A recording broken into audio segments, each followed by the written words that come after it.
Hello guys, I'm Hunnie, and welcome to Hunnie Films. Today, we're going to talk about a story where people paid the IQ tax with their lives. If someone handed you a bottle of water today and said, "Drink this, it has natural nuclear radiation in it.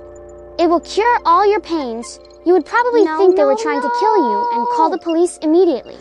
But 100 years ago in Europe and America, this radioactive water was a luxury supplement that only the top billionaires could afford. Back then, people treated the deadly radioactive element, radium, as liquid sunshine gifted by God. This was the most expensive and stupidest IQ tax in human history. The cost wasn't money, it was life. In 1898, Marie Curie discovered radium. This metal, which emitted a faint green glow, instantly ignited the world's passion. People were shocked by its immense energy and naively thought, if it has so much energy, wouldn't eating it give humans energy too? So, unscrupulous merchants swarmed in. A crazy radium movement began. Radium chocolate appeared on the market, claiming to keep you energetic all day. Radium toothpaste promised glowing teeth.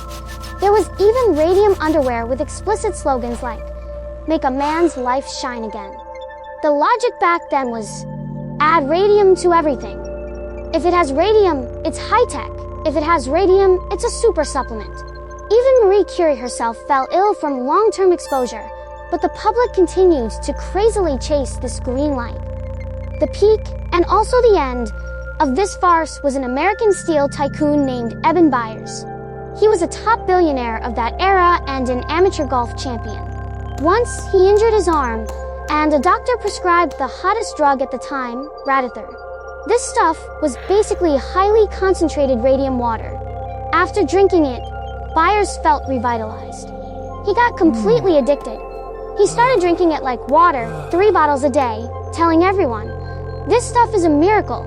In just a few years, he drank over 1,400 bottles, until 1930, when the side effects exploded. It started with toothaches. Then his teeth fell out one by one. Then, his bones began to turn black and crumble. The most horrifying moment happened. During a treatment, his entire jawbone simply fell off onto the floor. Except for 2 front teeth, the lower half of his face was gone. His mind was clear, but his body had become a living, radiating corpse. In 1932, Byers died in extreme agony. The Wall Street Journal ran a heavily ironic headline, "The radium water worked fine until his jaw came off." If Byers brought it on himself, the radium girls were pure victims. At that time, a company produced luminous watches and needed workers to paint radium paint on the dials. Because the dials were small, the foreman taught the girls a trick. Lip, dip, paint. Put the brush tip in your mouth to sharpen it. Thousands of young girls put deadly radium into their mouths hundreds of times a day. They thought it was fun. After work, their clothes, hair, and even teeth would glow green. They were beautiful, like elves at night. They were called ghost girls.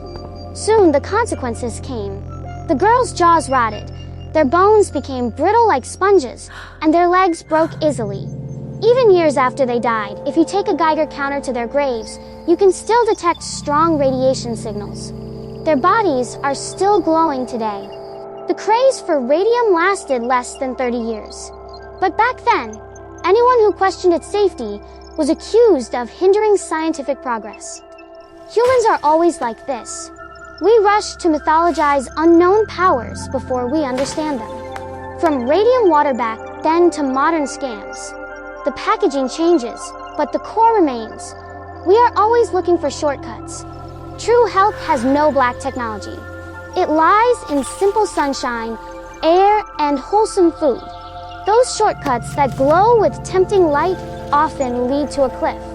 After all, our bodies are made of flesh and blood, not Iron Man.